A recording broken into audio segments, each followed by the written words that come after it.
الصبح بدا الصبح بدا الصبح بدا من طلعته والليل دجا۔ امام محمد رحمہ اللہ نے جب مبسوط لکھی تو اس کے بعد جامع الصغیر لکھی۔ امام محمد جب مبسوط کی تصنیف سے فارغ ہوئے تو امام ابو یوسف رحمہ اللہ نے ان سے فرمایا کہ میں نے امام ابو حنیفہ رحمہ اللہ کے جو مسائل آپ کو بتائے ہیں وہ ایک الگ تصنیف میں جمع کر دیں۔ اس پر امام محمد رحمہ اللہ نے جامع الصغیر لکھی۔ امام ابو یوسف رحمہ اللہ نے جب کتاب دیکھی تو فرمایا کہ اس میں 3 مسائل کے علاوہ باقی سب مسائل آپ نے ٹھیک لکھے ہیں، صحیح لکھے ہیں۔ امام محمد رحمہ اللہ نے فرمایا کہ یہ 3 مسائل جن کے بارے میں آپ فرما رہے ہیں کہ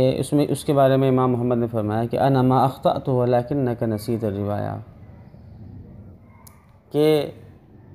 مجھ سے غلطی نہیں ہوئی، میں نے تو ٹھیک لکھا ہے، مجھے ابھی بھی یاد ہے کہ آپ نے اسی طرح فرمایا تھا، لیکن آپ کو بھول ہو رہی ہے، آپ سے تسامح ہو رہا ہے۔ بہت ادب سے فرمایا۔ بعد کے علماء اور مشائخ نے فیصلہ یہی فرمایا ہے کہ امام محمد کی بات درست تھی اور امام محمد نے کوئی غلطی نہیں کی تھی، بلکہ امام ابو یوسف رحمہ اللہ کیونکہ ان کی عمر زیادہ ہو گئی اس وجہ سے وہ بھول گئے تھے۔ قاضی خان جو کہ فقہ حنفی کے بہت بڑے امام ہیں، وہ فرماتے کہ جامع الصغیر امام محمد نے غیر مرتب انداز میں لکھی تھی۔ پھر بعد میں ابو عبداللہ حسن ابن احمد الزعفرانی نے اسے مرتب کیا۔ جامع الصغیر میں تقریباً وہی مسائل ہیں جو مبسوط میں ہیں، لیکن مبسوط میں مدلل انداز میں شرح و بس کے ساتھ دلائل کے ساتھ موجود ہیں،